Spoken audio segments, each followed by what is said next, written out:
Welcome to the weekly Top 5 News on Geopolitics. From August 13th to August 20th, 2021.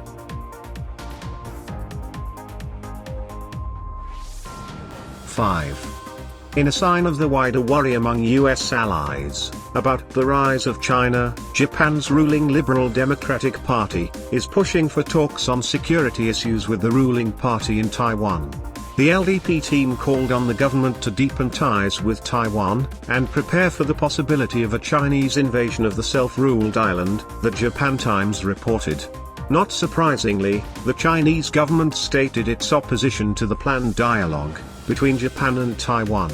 Source: The Week. 4. As the Taliban overran Afghanistan, 25,000 Marines and other US Navy personnel held exercises, in part to simulate the capture and control of islands in the Western Pacific. The exercises intended to counter China's territorial ambitions, and highlight how the US is seeking to reassure allies of its global presence, as questions are raised about the reliability of American military commitments after the fall of Kabul. Source: Wall Street Journal. 3.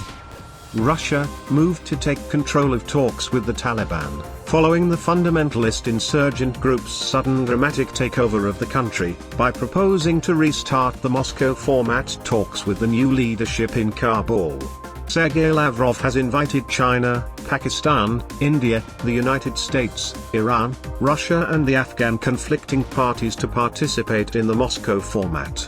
Russia is interested in developing its influence in Central Asia, as it has a shared interest in opening up the region to trade in Southeast Asia as an export route for its energy.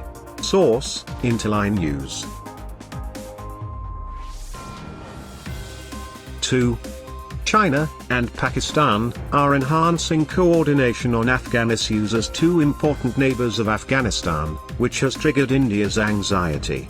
India has been unwilling to make a U-turn in its policies, after a prolonged hostility toward the Afghan Taliban.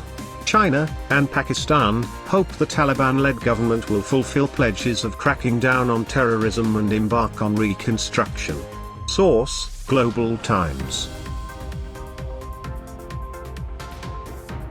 1. As the US shifts the focus of its foreign affairs and national security policy from the Middle East to the Asia-Pacific region in an effort to target China, China has been proactive about moving in turn to fill the power vacuum. In particular, Beijing has been stepping up its diplomatic efforts with the Islamic world, including increased communication with Middle Eastern countries amid the chaos following the US withdrawal from Afghanistan. Source: Hankai Hall. If you like the video, please press like or subscribe. To read daily news and analysis on geopolitics and geoeconomy, you can follow GGN on Twitter, Facebook, or visit the website, which can be found in the description. Thanks a lot. Until next week.